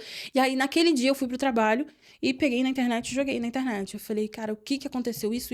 Eu narrei a situação no Google e aí ele me falou, íncubos, súcubos. E veio toda a explicação, eu joguei no YouTube. Joguei no YouTube e veio o pastor Zé Maurício dando toda a explicação a respeito de íncubos e súcubos. Eu estava casada, um casamento feliz, estava tudo bem na nossa vida. E aquilo continuava me atormentando ao longo dos anos. Continuou me perturbando. Como acontece com muitas pessoas, tá? Só que se você falar, muita gente não vai acreditar em você. Vai dizer que foi só um sonho, não tem nada demais. Porque é só diricínio que é do espírito, né? Quem tem o espírito. E esses demônios, eles atacam mesmo durante a madrugada. Porque mesmo que você está na igreja... Eu percebo que você ainda não estava liberta, porque tinha algo ainda guardado dentro de você, ok? Você está ainda aqui anos, já madura, casada, mas vivia naquele passado machucado que vinha de vez em quando te atormentar. E Satanás, ele não sabe de nada, né? Ele não sabe o que nós estamos pensando, mas as nossas atitudes, as nossas reações, os nossos gestos, ele cata. E ele vai trabalhar em cima daquilo. Sim. Então, ele vinha nas visitações, que eu não sei como funciona, né? Graças a Deus, né? Graças a Deus. Mas eu converso com muitas pessoas que já foram visitadas, como você, e elas chegam a dizer, e você também, que se quiser, pode sim ou não confirmar, elas chegam a dizer que chega a ser muito mais prazeroso do que se fosse o real momento. Isso é complicado a gente falar, porque tem gente na internet ensinando a convidar. Tem gente ensinando você a ter esse tipo de interação espiritual, convidando. E é interessante, não cortando, e você vai voltar aí, essas pessoas convidando, porque esse podcast hoje, ela está contando a história dela, nós estamos dentro de um testemunho, a qual a Carlinha passou por esse processo, e que Satanás, ele não vai desistir nunca. Ele vai querer, né, pôr essa dúvida, ela alimentando esse sentimento, e ele vai vir. E tem pessoas que, mesmo sendo cristão, ignora. Fala, isso é sonho. Aí eu vi um filme e à noite eu sonhei. Não é. São visitações demoníacas. Você precisa buscar a Jesus, se libertar disso aí, expulsar isso. Sim. Porque quando você dorme, o seu corpo, a sua carne está em descanso. Sim. Mas o seu espírito não dorme. Não. Como que fica isso? Porque se eu sou uma serva de Deus, liberta por Ele, que demônio vai ter poder sobre a minha vida? Não tem. E por que alguns falam, não, irmã Zilda, tem? Que eu sou meio assim, sabe? Eu quero que prove. Por que tem? Aí você vai procurar o porquê que vem esses sonhos. Aí tem brechas. Não, às vezes não é uma brecha, às vezes é algo que você jogou para debaixo do tapete e você não quer tirar. Mas tá é um guardado. alvará. Tá lá guardado. É um alvará. É um pecado de estimação? Ou alguma coisa que você deixou Muitas vezes é um alvará. Vamos lá, a questão é... Por que gente, se você entrar, né? Perdão aqui falar do site, mas eu tenho que falar. Se você entrar carlafigueira.com.br, você vai ter vários estudos com apostila 0800. Só você entrar, você baixar a sua apostilinha lá e você vai ler. Não tenha preguiça. Não manda mensagem pra mim falando assim, Carla, eu quero que você faça pra mim. Não posso fazer por você. É você que tem que fazer o seu processo. Porque o meu processo de libertação ele foi todo sozinha. Todo sozinha. Como assim sozinha? Você não teve ajuda? Auxílio Não tinha ninguém. Mas os pastores seus da igreja? Nada, foi orientadas. antes. Foi antes de chegar na minha igreja, o meu processo. Não tinha ninguém. Ninguém. E como não... você discernia é de Deus e não é de Deus se você não tem uma pessoa orientando espiritualmente? Então, aí essa é a questão. Eu tive as pessoas externas, foram diversas pessoas externas. Pastor Zé Maurício foi um canal na minha vida absurdo. Muita literatura, muito estudo e muito autoconhecimento. Peraí, deixa eu entender. Aí vinha assim na minha cabeça, não, mas isso aqui não é nada demais. Aí na hora eu parava e orar. Ia gastar um tempo de oração. Pai, peraí, isso aqui é importante sim. Vai lá e coloca. É o processo que a gente tem trabalhado na internet, é o seguinte. Faça uma lista. Coloca tudo no papel. Você precisa desse processo. Você precisa confessar com a sua boca, você tem que falar. O mundo espiritual ele é regido pela fala, né? Isso. Então você tem que falar. Então quando você começa a falar, quando você começa a colocar pra fora, você começa a pedir perdão, você começa a se consagrar, você começa a trazer Jesus pra dentro de você, você vai conseguir colocar pra fora. Até eu entrar nessa confissão de pegar, detalhar tudo, eu ainda tinha certos problemas. Isso, e sim, a reta final foi quando eu estava entrando para minha igreja. Então, a minha reta final ali, né, nem eles sabem de todos os detalhes, mas a minha reta final do meu processo de libertação foi justamente no processo de entrar. Por quê? É o que eu sempre falo lá, gente, você pode fazer a oração. Posso chamar alguém para orar por mim, ele vai orar, vai limpar a casa. Amanhã volta mais 7. Então, não adianta. Se não quer Jesus, vai voltar com mais 7. É bom deixar isso claro também, né, Carlinha? Que eles voltam porque eles têm legalidade. Isso aí. Né? Porque quando a pessoa vem para Jesus, que Jesus entra, ele entra-se no coração e tudo fica claro, né? Ele perdoa nossos pecados, Satanás não vai ter mais legalidade. Mas se tivermos algo ainda lá, guardado, ele vai voltar. E não, era isso que acontecia com isso você? Isso aqui eu não mexo. Não, aqui não interessa pra ninguém. Não, isso aqui é problema meu. Eu já ouvi isso. Eu já ouvi isso. Não, isso aqui é problema meu. Não, isso aqui eu não mexo. Beleza, essa porta vai continuar aberta. Porque tudo que acontece no mundo espiritual, eu dei o exemplo do alvará, porque o alvará é o direito legal de algo funcionar. Isso. É uma escritura ali, que ele tem direito. Como é que ele fazia com o processo de Jó? Ele atazanava Jó e subia. Ele atazanava Jó e subia. Ele ainda não está morto. O diabo ainda não foi tirado do jogo. Ele ainda tá no jogo. Então, ele vai pegar e vai subir. Aí, você não tem advogado porque você não entregou a sua vida para Jesus. Então, quem vai advogar por você? Quem vai te defender? Quem vai subir lá e vai falar, não, peraí aqui, ó. Esse alvará já não tem mais validade. Olha aqui, ó, o carimbo aqui, ó. Olha o carimbo que eu tenho aqui, ó, do meu sangue sobre a vida dela, sobre a vida dele. Então, o que eu falo muito lá na questão do TikTok? Primeiro, entregar a vida para Jesus. Primeiro processo. Entregou a vida para Jesus? Você vai fazer seus processos, você vai orar a tua casa, você vai pedir, você vai confessar, você vai botar pra fora tudo que você passou. Você vai, literalmente, vomitar tudo aquilo que você guardou ao longo da sua vida inteira. E quando você acabar de fazer esse processo todo, você vai orar a tua casa, mas você tem que caçar uma igreja. Por que eu tô falando, né, na ordem contrária, né, irmã? Porque o que a gente espera? Você vai pra igreja, você foi pra igreja, aí você aceita Jesus... Aí, às vezes, ali no processo, entre ir pra igreja e aceitar Jesus, acontece a libertação. Não tá sendo assim. Não tá sendo. O que eu mais recebo no meu TikTok, eu posso fazer uma lista imensa pra você. É gente que já conheceu Jesus, já se afastou de Jesus, ou tá conhecendo Jesus agora, mas ainda não tem igreja, tá no processo de tentar se limpar, mas não tá conseguindo encontrar uma igreja. E aí, o que acontece? Ele faz o processo todinho e sozinho ele fica fraco e aí ele cai. Então, o meu processo, ele aconteceu basicamente no momento em que eu estava entrando na minha igreja. Eu tenho certeza da parte de Deus que foi justamente uma organização para que eu não me perdesse, porque eu já tinha tentado firmar em outras igrejas. Eu já tinha orado por libertação antes, e nunca era efetivo. E aí, algumas vezes eu pensava, poxa, mas Jesus não está comigo então, não é possível. Sempre voltava no mesmo lugar. Sempre voltava ao mesmo ponto, sempre voltava aos mesmos pecados. Como eu falei, não quer dizer que você não vai ser tentado. O diabo, ele sabe. Se ele olhar pra mim... Porque eu brincava com os adolescentes, que é o seguinte... Ele não tá me vendo com a roupa que eu vim aqui hoje. Ele tá vendo exatamente quem eu sou na minha alma. E para dar um bom exemplo, mas você sabe que eu gosto de dar exemplo ruim, você já pesquisou lá aura, né? Já viu quando você vai colocar aura? Que tem aquele formatinho coloridinho? Então, é isso que ele tá vendo. Vamos fazer um exemplo pior ainda. Então, digamos que quando você tá com raiva, ele tá vendo você vermelhinha ali, ó. Ela tá com raiva. Opa, agora que eu vou pegar ela e vou botar. Pra ela brigar com o marido. C.S. Lewis tem um livro muito bom. Cartas de um Diabo, Seu Aprendiz, onde ele narra a história de um cara que acabou de se converter.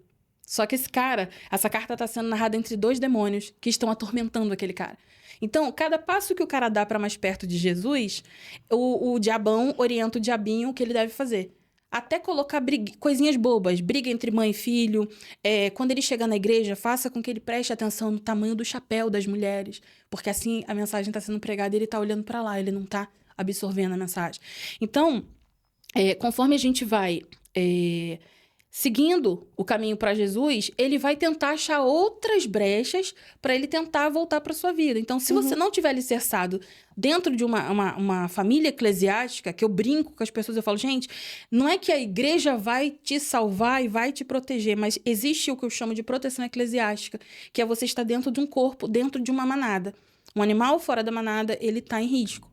Se ele estiver sozinho, desgarrado, ele vai ser uma presa fácil. Tem que estar na igreja. Tem que estar. Porque a igreja é o corpo. Tem que estar. Cabeça é Cristo. Exatamente. Né?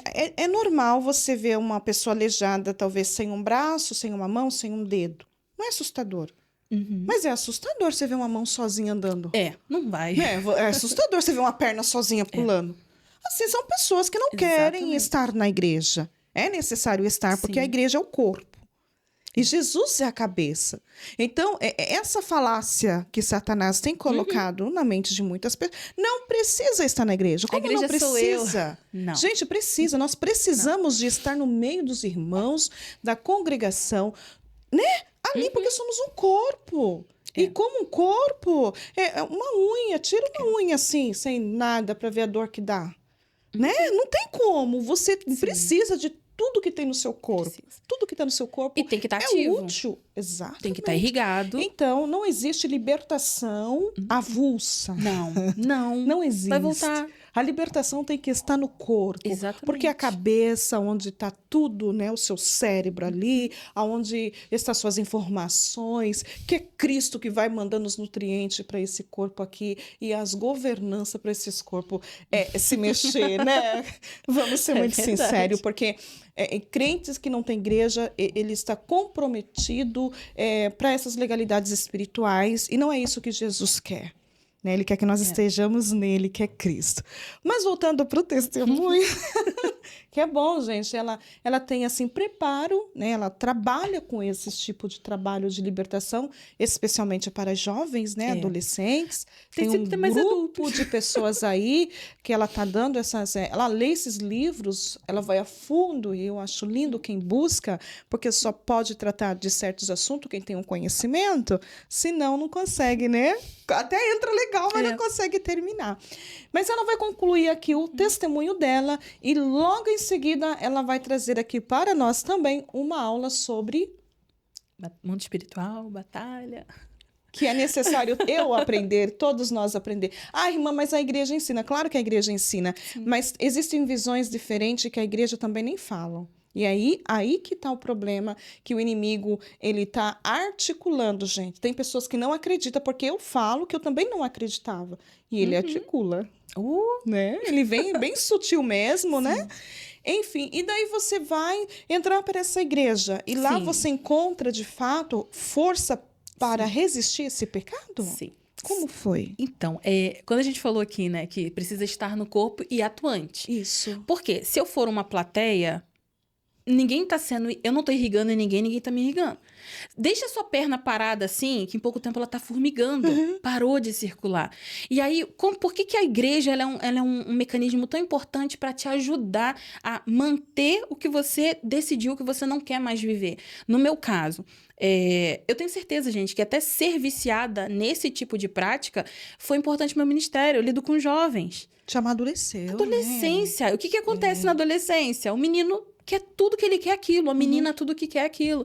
Então, pegar e jogar o papo real com eles ali, falar na realidade. Teve um que falou assim pra mim uma vez, pô, mas você é velho, eu achei que você nem queria mais isso. Eu falei, meu filho, até morrer o corpo reage. Não vem com essa de que é velho. Não tem idade, né? Não tem idade. Então, assim, você está inserido no corpo, você tem que estar atuante. Eu encontro essa igreja, que ela é uma igreja totalmente fora do comum. Ela é uma igreja que, apesar de ser uma igreja independente, ela tem toda uma doutrina bíblica, tudo direitinho. Inclusive, o que eu tinha falado para Deus lá atrás. Jesus, eu não posso voltar para qualquer igreja, porque eu não vou conseguir me adaptar. Eu não consigo, não faz sentido para mim certos dogmas humanos entranhados dentro da igreja, mas até como os dogmas bíblicos, né? Tem gente que tá dando mais importância para corte de cabelo e maquiagem. Tem gente que entra nas minhas lives e fala assim, pra que tanta maquiagem para falar de Jesus? Eu falo, irmã, eu tô tão bonita. Não se incomode com a minha beleza, irmã.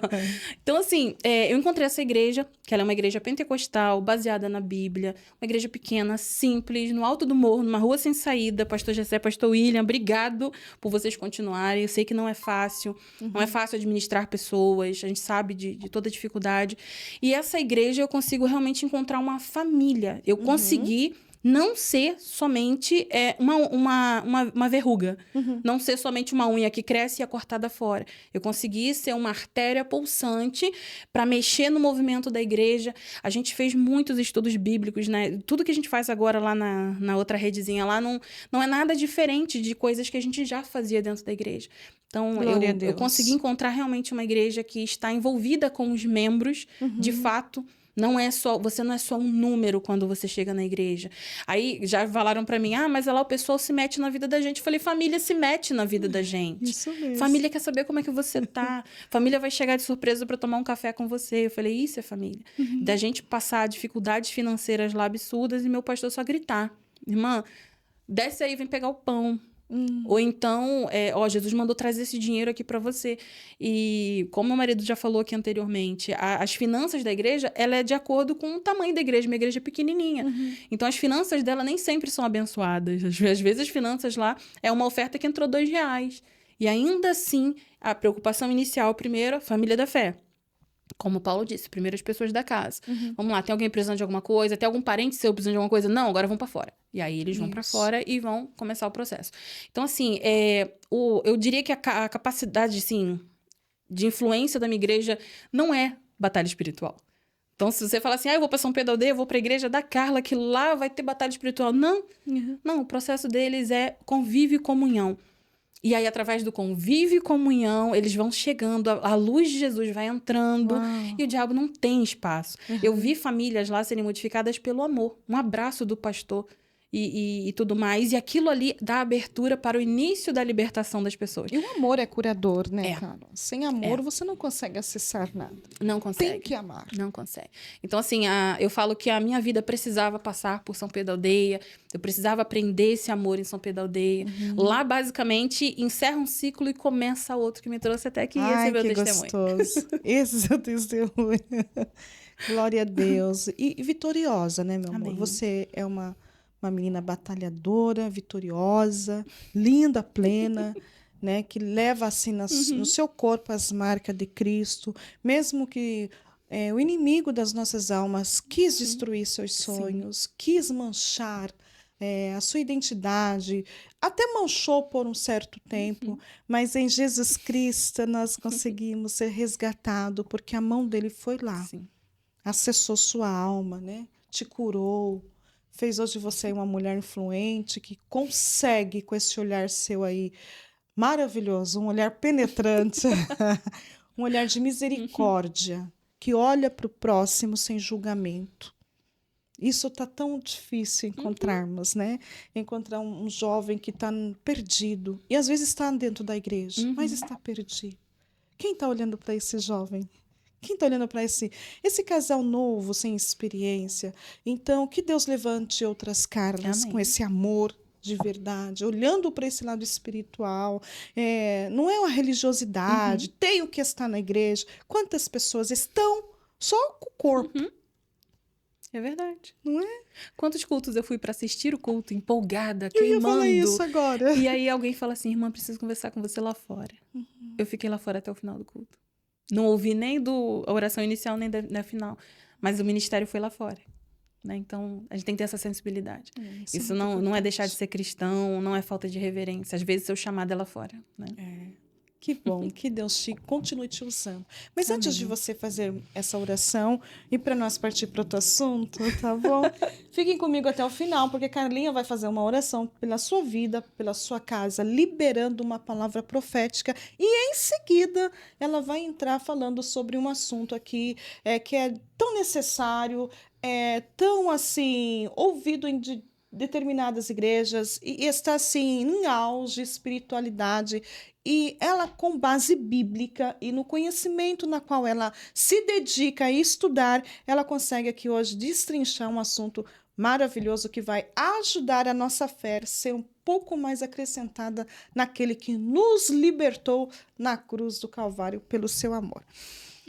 Mas, Carlinha, se você hoje entrasse aqui por essas portas e deparasse com aquela Carla de 25 anos atrás, né, que veio de uma família cheia de traumas, vendo ali sendo, né, a sua mãe apanhando, seu pai, um homem que não tinha conhecimento, né, porque eu digo que a casa que não tem Deus, tem ausência da presença de Deus, é uma casa desgraçada, porque a graça do Senhor não opera lá.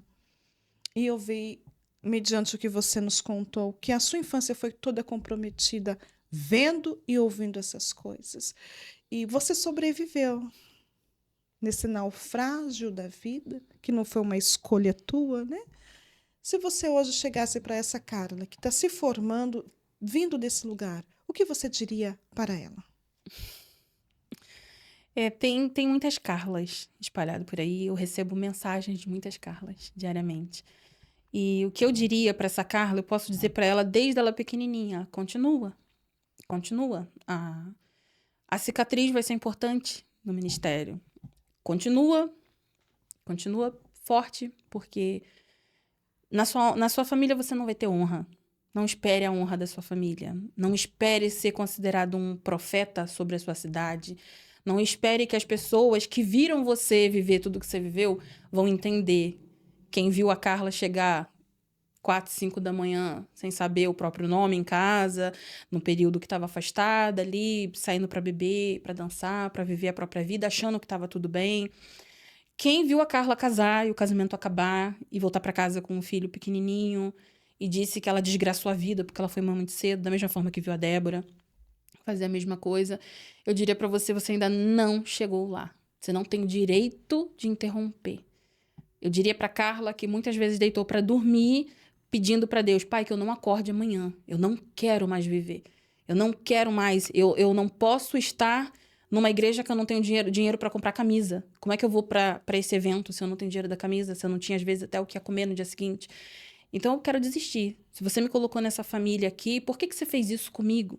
Tem muita gente, muita Carla ainda brigando com Deus, sem entender que tudo isso vai ser lição. Quando a primeira pessoa chegar para você, lá na frente, Carlinha, as Carlinhas que estão assistindo, quando a primeira pessoa chegar lá para você, olhar no teu olho e começar assim, eu tenho que te contar uma coisa, eu passei por isso. Aí você vai falar assim, tá tudo bem, eu entendo. Só, Carla, presta atenção. O que você está vivendo agora, ele não é simplesmente para você. Ele é experiência para o próximo, porque a sua oração, sem sentir a dor do outro, ela não vale nada. A oração não é só palavras soltas, ela tem que ter intenção e sentimento. Quando você for orar por aquela pessoa que está começando a te contar uma história que você já viveu, você já tem a solução para ela. Só que além da solução física e prática, porque nós somos corpo, alma e espírito, não esquece disso, você não é só espírito. Quando você entrar com a solução prática, você ainda vai orar. E a sua oração vai ser efetiva. Deus está ouvindo a sua dor. Ele está colhendo, peraí, está aqui, ó, no histórico de dor dela. Ela realmente está conduída, ela realmente está se entregando. Como Cristo se entregou para a igreja, nesse momento ela está se entregando aqui, de fato, por aquela pessoa. Então, não desista, por mais difícil que pareça, por mais que pareça que não tem solução, como a gente falou aqui das mulheres que sofriam agressão e não tinham a quem recorrer, eu espero de verdade que você encontre um órgão público, uma igreja de verdade como a minha, que o meu pastor ajudou uma mulher a fugir de casa para que o seu marido, usuário de entorpecente, não acabasse com aquela família. Que em nome de Jesus você encontre essa família real, que não quer só falar da tua vida, mas quer te pegar pela mão e quer caminhar com você até que você tenha maturidade para caminhar com as suas próprias pernas. Que você, Carla, tenha pastores Gessés, pastores Williams, pastores Wanderson, que vão pegar na sua mão de fato e vão caminhar com você. Que você, no momento de desespero, que encontrar os pastores José Maurício, que tem a resposta de como você deve orar, que você consiga realmente entender o que ele está falando, que o Senhor ilumine a sua mente, porque ainda tem muita coisa para fazer lá na frente. Seu chamado ainda nem começou, ainda está longe. É isso. Uau! Gente, não vou chorar. Ela está se segurando ali, eu também. Não vou. Quantas Carlas, né? Quantas Carla. Que essa voz profética chegue até você e mude o seu pensar sobre você mesma. Vamos orar. E nessa oração eu quero pedir carinhosamente a todos vocês que estão conosco até esse momento. Tenho muitas pessoas que vão lá no meu direct e dizem assim, Miss, eu fico por conta da oração. A oração tem chegado a diversos lugares. Tem pessoas que fez vários cortes de várias orações e me mandou, e eu fiquei até emocionada e grata a Deus por vocês existirem, porque tudo isso aqui, se não for para glorificar a Deus, eu sempre digo isso, não valeria a pena estarmos aqui. Ela não ia sair do Rio de Janeiro para dividir uma história da vida dela, que pode ir de encontro com as histórias de muitas pessoas, né? Que estão passando, quantas Carlinhas parada aí no caminho. Mas não ignore, não. Coloque a mão no teu coração, pare um pouquinho, um minutinho só. Receba essa oração na tua vida e a partir dessa oração você levante com novas atitudes, porque Deus quer fazer em você e depois através de você. Deus fez nela esta obra completa e agora fazendo através da vida dela. Pode girar, meu amor. Pode. Pai, quero te agradecer, Senhor, pela sua rica misericórdia sobre as nossas vidas. Pai, nós que somos humanos, nós somos falhos. Quantas vezes o Senhor nos resgata da lama e com as nossas próprias pernas nós caminhamos de volta a ela. Quantas vezes nós não queremos assumir a nossa própria responsabilidade, Senhor, pelos nossos atos falhos contra Ti. Eu quero te pedir perdão, Senhor, não só pela minha vida, mas pelo perdão, Senhor, pela vida daqueles que ainda não conseguiram entender, Jesus. Senhor, a necessidade desse pedido de perdão. Pai, quantos ainda estão te acusando por ter colocado eles nessa família, nessa dificuldade? Quantos ainda estão magoados contigo, Pai, sem entender que a mágoa humana, ela nem chega perto de ti, Senhor, porque tu és maravilhoso, supremo.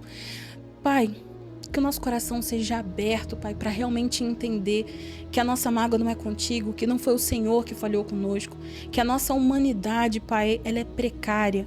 Ela necessita de Ti e muitas vezes nós não temos essa consciência que precisamos de Ti.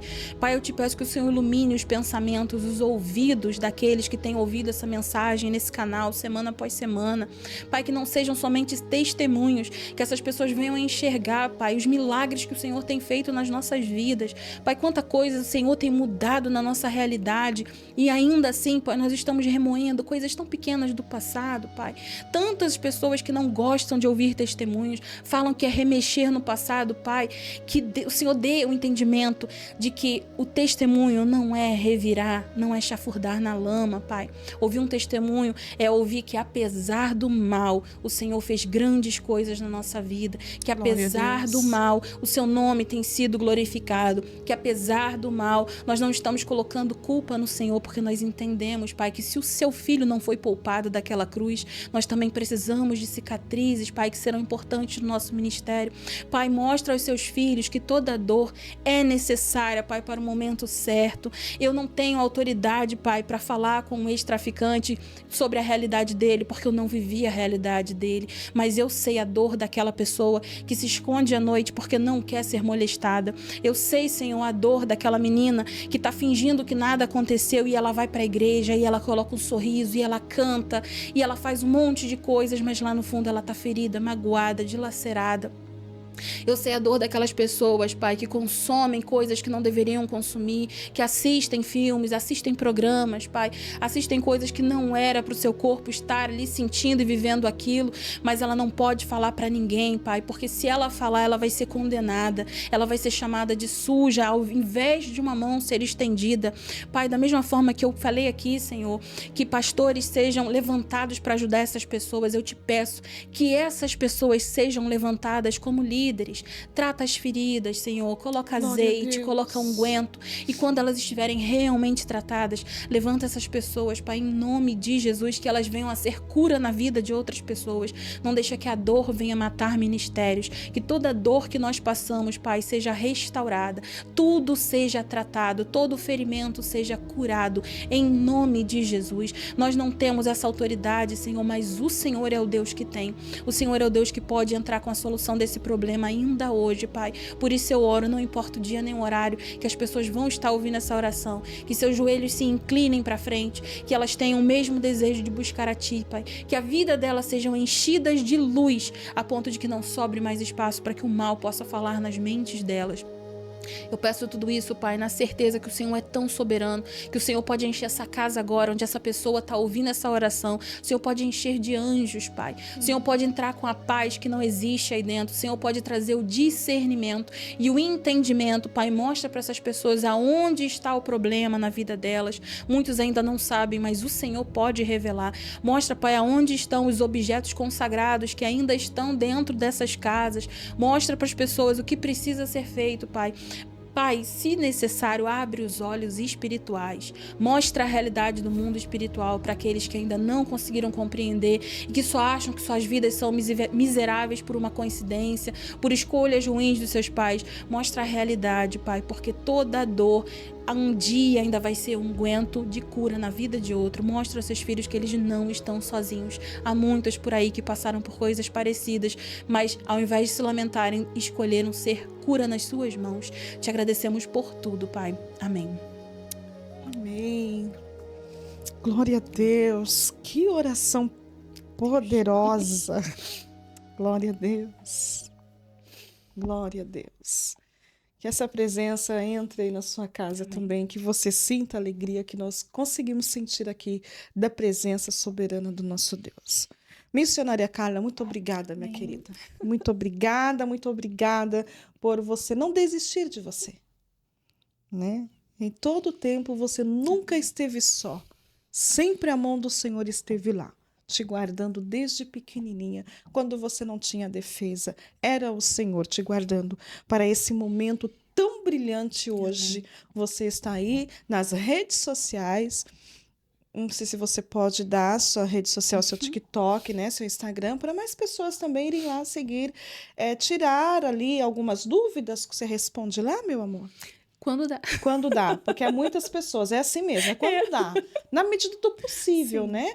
Mas para você aprender também algo que ela passou e o Senhor permitiu passar e ela se estudou, ela foi a fundo, e, enfim, o Senhor a usa de uma forma poderosa e eu sou uma fã sua, tá bom? Que o Senhor continue te usando, te abençoando. Nós vamos parar aqui agora, porque a testemunho da Carla foi contada da onde ela veio e o processo que ela passou, mas ela ainda continua comigo. Daqui a pouquinho vai o outro episódio dela e ela vai falar sobre as batalhas espirituais. O que ela falou agora foi só no superficial. Ela vai dar uma mergulhadinha para nos provar e nos mostrar que, de fato, o mundo espiritual ele é real, mas ele não é um real que nós imaginamos assim. Fica aí. Vem aqui por Resgatando Valores, se inscreva, comente, compartilhe, pegue esse vídeo, manda para mais pessoas, para que eles também venham entender que Cristo, o nosso Senhor, o Senhor deles também, não sei qual, porque não é sobre religião, é sobre Cristo, aquele que quer nos resgatar, da onde muitas vezes não foi escolha nossa chegarmos lá. Tá bom? Hoje eu preciso dar uma paradinha aqui, desejando a todos vocês aí que o Senhor continue te abençoando poderosamente, você, sua casa e toda a sua família. Receba o meu carinho, receba o meu abraço. Enquanto eu confio, Ele faz. Que Deus abençoe e fiquem todos na paz do Senhor Jesus.